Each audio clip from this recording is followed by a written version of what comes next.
Анау өзім сияқты. Шілтері әдемі терезені көрдің бе? Мен сол бөлмеде тұрамын. Есіңе сақтап ал, деді Салтанат, маған қарап, қутыңдап. Мен көп қабатты жатақхананың терезелерінен әдемі шілтері барын көзіммен іздеп, танауымды пыш еткізіп тартып қойдым. Іздеп келгенің жақсы болды. Адаспай қалай таптың? Өзіңде өсіп қалыпсың ғой, кіп-кішкентай қыз едің, деп Салтанат жатақхананың есігіне қарай аузы тынбай сөйлеп келе жатыр. Интернаттарда дұрыс тамақтандырады ма? Жүр, тамақ ішіп алайық. Сосын мен сені қыдыртамын, деп ол мені кекілімнен сипап еркелетіп қойды. Мінезі қалай өзгерген. Ауылда әркімге жеңгетай болып аузы жабылмай қутыңдап жүретін Гаухар жеңгемнен айнымай қалыпты.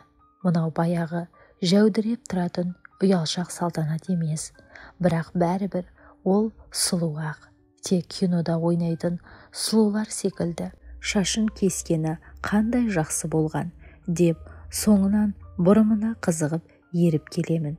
Сөйтіп өзімнің ерінбей ақ бантикпен екі бөліп өріп қойған бұрымсымағымды сипап қойдым. Ішіп ал, жесейші. Апам да қызық, мені аш жүр демей екен. Талқаны мен құртын келген кеткеннің бәрінен беріп жібереді. Ауылда қазір содан үлкен ас болмай тұр ғой. Заманның дөңгелеген кері кетіп, көп үйдің дастарханынан күй тайғалы қашан. Интернаттың қырлы стаканы мені жалықтырса керек. Ауылдағыдай шұңғыл кесемен шәй ішкен әлде қандай мәндірек сияқты көрінді. Темір кереует пен қақиған үстелден гөрі Салтанаттың апасы беріп жіберген құрғақ көрпеге аунап, ауылға барғандай жаныма жақын тиіп жадырап қалдым. Салтанаттың қойған сұрақтарына мен жоқтан басқа жауап айтпаймын. Үстіне кенеп қап кигізіп қойсаң да сұлулығы әсте кемімейтін Салтанаттың жүріс-тұрышы, шайды жинағаны бәрі интернаттың сұрқайы бір келкі тіршілігінде емес, басқаша әсер етті. Менімен бірге дискотекаға барасың ба? Деді Салтанат киініп жатып.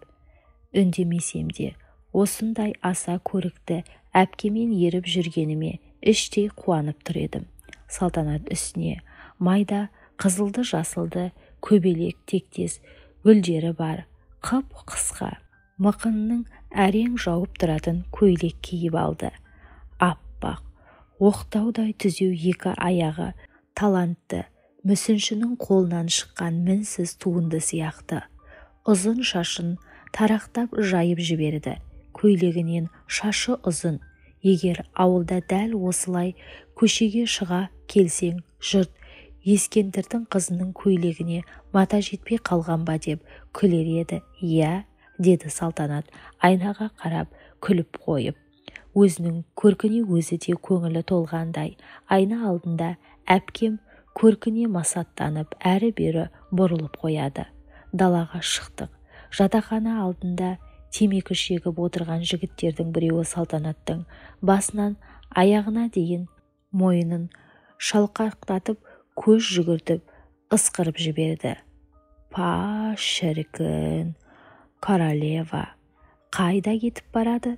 Деді оны қостаған екінші кекесінсіз. Көрдің ғой әпкеңді, деп күлімсіреп Салтанат маған бір көзін қысып қойды.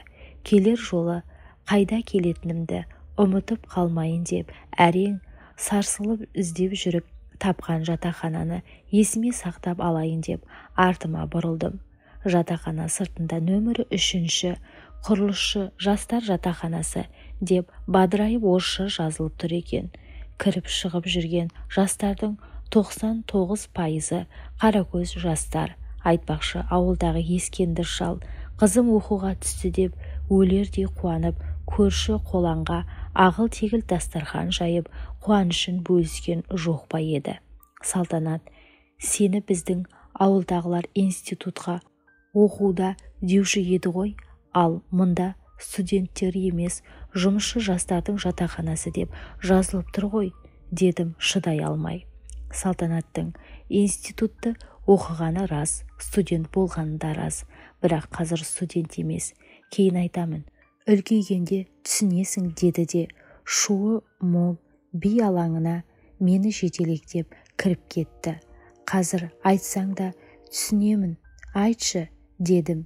Енесінің артынан ентелеген бұзау секілді көп адамдардың арасында қыстырылып-қымтырылып әрең өтіп келе жатып, ол музыканың айғайынан менің сұрағымды естіген-естімегені белгісіз.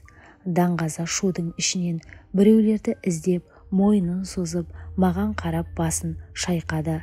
Алақанымен құлағымен аузын көлегейледі. Естімеді ме екен, әлде жауап бергісі келмеді ме, жоқ әлде кейін сөйлесеміз дегені мүмкін, қажеті жоқ деген ишарасы шығар. Мен де сосын үндемей қоя салдым. Екі өкпесін жұлқып билеп жатқан жастардың арасында біз де жүрміз. Салтанат өзі іздеген топқа жақындасымен-ақ жігіттер жарылып ортадан орын берді. Сұлулық деген қандай құдіретті күш, сиқырлы таяқ секілді. Жалт еткенде арбалмайтын адам жоқ.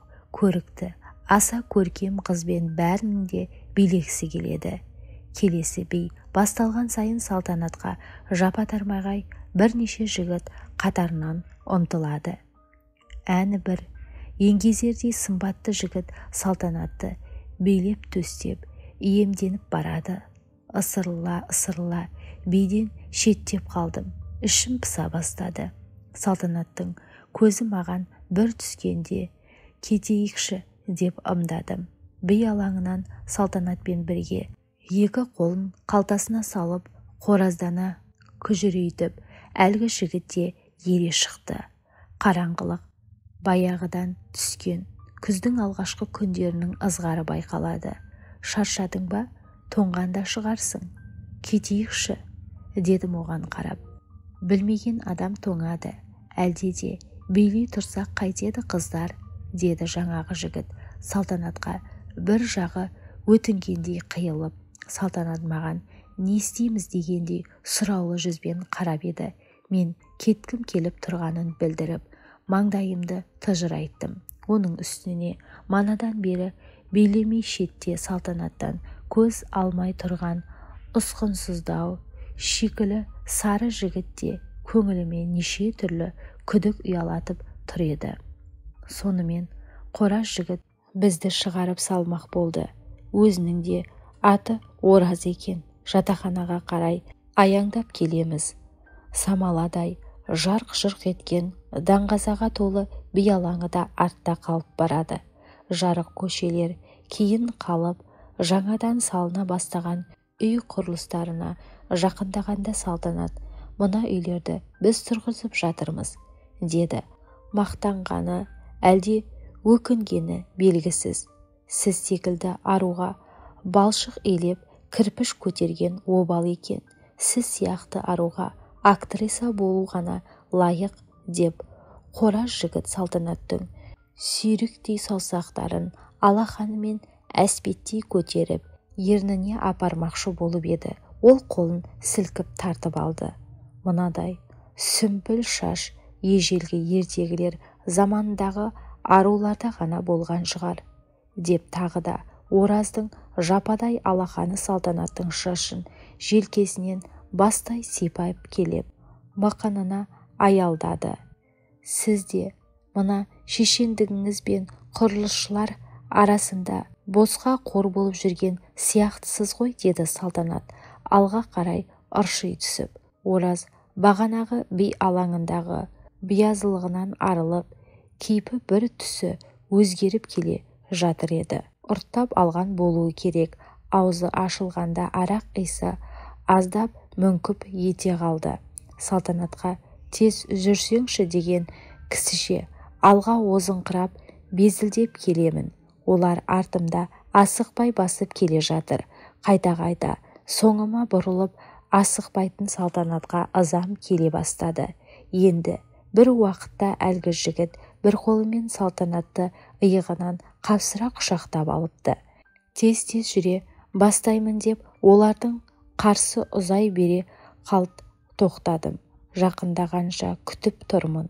Тез жүрсеңші деген ишарамен салтанатқа қарап басымды изеп қоямын. Тым ұзап кетсем керек.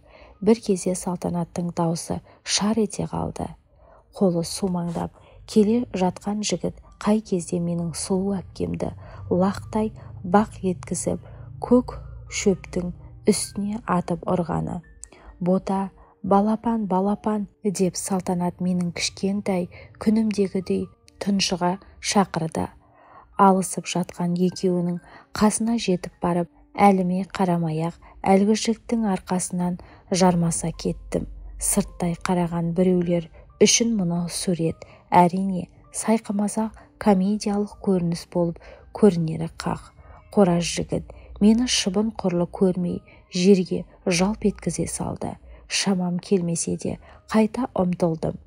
Тағы да оңдыртқан жоқ. Ұшырып жіберді. Балапан, балапан дейді.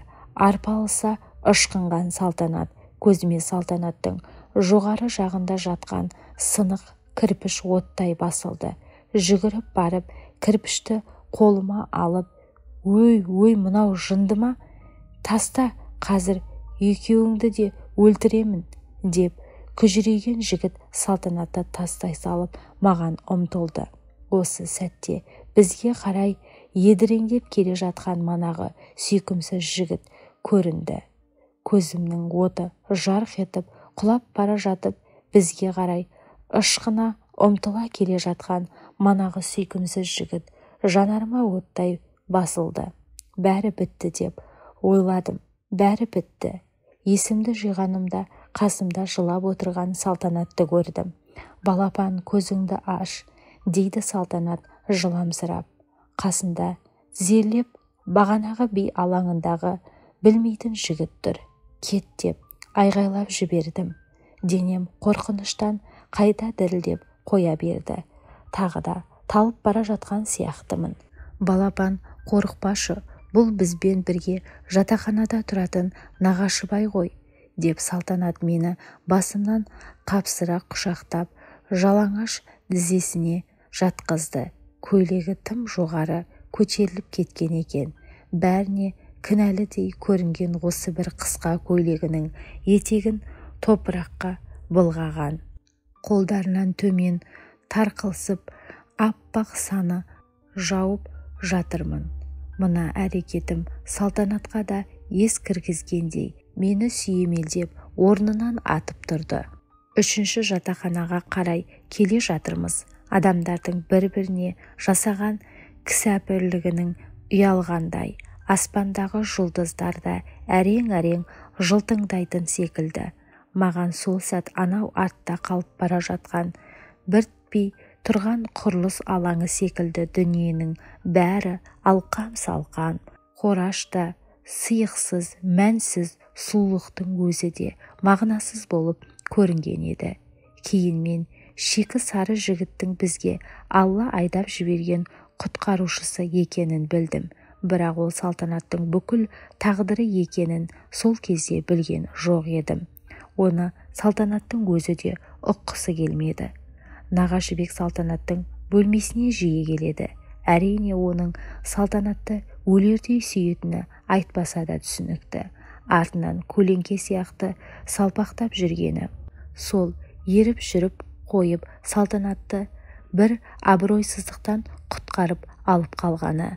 Нағашыбек көрікті қыздың құдіретіне арбалғандай, мінезі ашық салтанат сампылдап сөйлеп отырғанда көз алмай қарап отырады. Ал шынына келсек, ол құтқарушының көңіліне қарап қана онымен бірге анда-санда киноға, медеу жаққа қыдырып қайтқаны болмаса, үнемі Нағашыбектен қашқақтап жүретін. Салтанат бірде Нағашыбектің студент екенін, сырттай оқуын жалғастырып, тапқан табысын әке-шешесіне беріп, оған қоса күндізгі бөлімде оқитын қарындасына қарайласып тұратынын айтып еді. Қысқасы, Нағашыбек салтанатта ессіз жақсы көргенімен көлеңкесі сияқты еріп жүргенімен бәрібір оған ұнамай-ақ қойды. Сол жігіттің аты аталса болды тыжыранып шыға келетін. Сонымен ол екеуі кітапханадағы ғашықтарша жарасып кете қоймады. Нағашыбек Салтанат үшін ғайыптан пайда болған құтқарушыдай болғанымен, олардың арасы күн сайын жақындаудың орнына алшақтап бара жатқан еді. Сұлу қыздан үміті үзіле бастаған нағашыбек соңғы келгенінде, Салтанат ең болмаса суреттерімізге алмасайықшы, сағынғанда естелік болсын деп өтініпті. Әрине Салтанат та ақымақ емес қой. Мүмкін өміріндегі ең үлкен ақымақтығы да сол шығар. Әдемі болып түскен бір суретін нағашыбекке сыйлапты. Өзі де жігіттің берген суретін оның көңілі үшін естелік ретінде алыпты. Салтанат нағашыбектің берген суретін өзінің сурет альбомының бір шетіне жабыстырып қойды.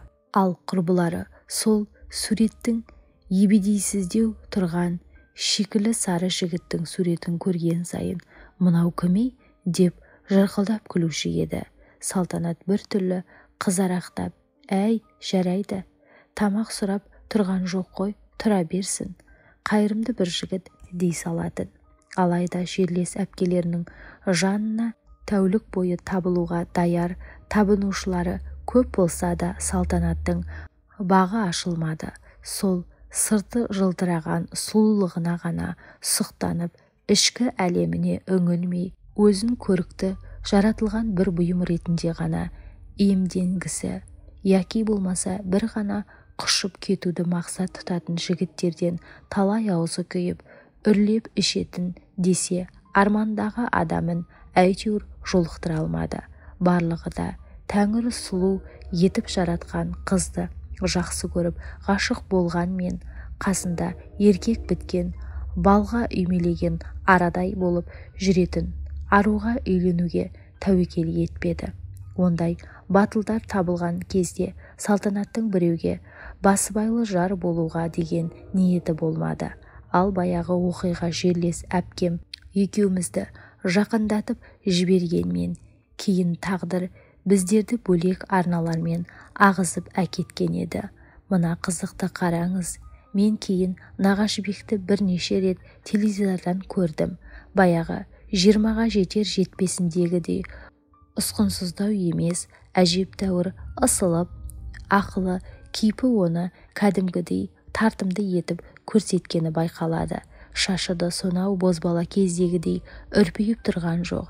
Тым жинақы, кәдімгідей жігіт болып алыпты. Жалау қылып көрсетерліктей жақсы қызмет пен абыройдың құлағынан ұстап отырған сыңайы бар. Бірақ мен бұл кезде Салтанатты жоғалтып алған едім. Елге барған сайын білетіндерден Салтанатты сұраймын. Салтанатты қалаға барып бұзылып кетіпті, пәлен дейді, түген дейді деп жанға түрпідей тиетін сөздерден басқа ол туралы жөні түзу әңгіме жоқ. Ауылға барған сайын бұрынғы Кеңшар орталығындағы автовокзал қасындағы қарағаштардың көлеңкесінде бидай көже сатып отыратын кісілердің бір кесе мұздай көже ішіп алып, содан кейін ғана үйге аяңдаймын. Бұл менің бала кезімнен қаныма сіңген әдет.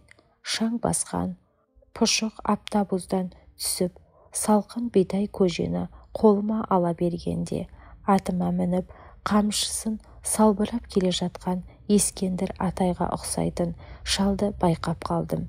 Әбден қартайып, шөгіп, аузындағы тістерінің шөгері қалған Ескендір Атаны таныр ма екем, танымас па едім. Қария аялдаманың жанындағы ағашқа атын байлап жатқанда, көже, шімішке сатып қана қоймай, ауылдағы негізгі ақпарат көзіне айналған көже сатушы әйелдің бірі, мынау қызы жынданып кетті деген шал ғой, байғұс-ай, бірақ уыс болып қалыпты ғой, қызын үйде байлап ұстап отыр дейме деп сампылдап көжесін сапырып құюға ыңғайлана бастады. Ескендір Атай қамшысын қонышына қыстырып қатындарға жақындады. «Ей, ханшайым келін, ұйқышы бір кесесін, деді Ескендір шал Зылиханың көже құюға ыңғайланып жатқанын көрмегендей шеткері отырған можантомай толықша сары әйелге жақындап, мен кесемді кері ұстап Салтанаттың әкесіне қарама-қарсы жүрдім. Ата, қалыңыз қалай? Деп қолымды создым. Ескендір шал көзін сығырайтып, алақанын жейдесіне сүртіп, қолымды алды. Шырамыта алмай тұрғаным, қай баласың? Деді жылы ұшыратып. Мен ғой Салтанаттың досы, балапан ботамын ғой, деп даусым жарқыншақтанып шықты. Ботам, бойжеттің бе? Деп Ескендір шалдың бет әлпеті бұзылып, атына қарай аяңдады. Мен де соңынан ілестім. Ата, Салтанат қалай? Тілін кесілген әлгі кесір әйелдің сөзі жалған болып шыққай. Ботам-ау, қыздың бағы ашылмады ғой. Естіп жатқан шығарсың. Құдайым бармақтай бағын қимады қызыма. Көрікті қылып жаратқанша өрісті етіп жаратсан етті. Ақыл есінен айрылды ғой қу Құдай, деп Ескендір атай кемсең етті. Бір тамшы жас сақалын бойлап сырғып келіп, қолындағы көжеге тамды. Ата, Салтанат үйде болса көреге дейінші, дедім тамағына өксік тығылып. Несіне көресің? Несін көресің? Балам-ау, деп ол кісі атын жаяу жетектеп үйіне қарай аяңдады. Мен де артынан ілестім. Біз аулаға кіргенде Салтанаттың шешесі самаурынға көсеумен ошақтан алып шоқ салып жатыр екен. Қайда жүрсің, байғұс-ау? Шайымыз қайнай таусылатын болды ғой, деп кемпір отағасына қарап сөйлеп келе жатып мені көрді де, алақанмен көзін күннен көлегейлеп бізге қарай жүрді. Бұл қай бала? Деді Салтанаттың шешесі сәлемімді алып. Бұл бала аялдамада жолықты. Баяғы Салтанаттың Алматыдағы балапаны ғой. Салтанат мені еркелетіп, үнемі солай атайтын. Салтанаттың шешесі мені тани салысымен құшақтап, кемсеңдеп жөнелді. Салтанатқа келдің ғой сен, ботам-ау. Баяғы Салтанат жоқ қой, жоқ. Тілің тасқа тигір. Мына жұрт қызыңды адам жаратты ма, періште жаратты ма? Сурет-ау, сурет деп сұқтана беруші еді. Түбіне жетіп тынды ғой, деп шешей зарлай жөнелді. Көшедегі әйелдердің жаңылыспағанын білгенде менің сан жылдан кейінгі бала ботамда адам болып ақыл есім кіргенде сол сұлу әпкеммен бір сырласам, екеуміз баяғыдағыдай таң атқанша әңгімелесек дейтін көкейдегі сары арман, ауылға деген сағынышым сап тиылғандай тамағымда бір нәрсе кернеді де қалды. Қойшы енді, сұңқылдамай, шайыңды әкел, мына балада шөлдеген шығар, демін алсын. Салтанатқа барасың ба? Мүмкін таныр, деді Ескендір атаның даусы дірілдеп. Атын жетектеген бойы төбесін қамыспен жапқан қораға кіріп кетті. Дірілдеп бара жатқан жауырына қарап, жылап барасыз-ау, дедім. Шарасыз іштей, жігерім құм болып. Мен кіргенде ескі кілемнің үстінде Салтанат теріс қарап отыр екен. Бөлмеде ол отырған ескі кілемнен өзге басы артық бұйым көрінбеді. Жай басып барып Салтанатты ту сыртынан құшақтадым. Мені күнде көріп жүрген кісіше мағынасыз бұрылып қарады да қойды. Жанына тізелеп отыра кеттім.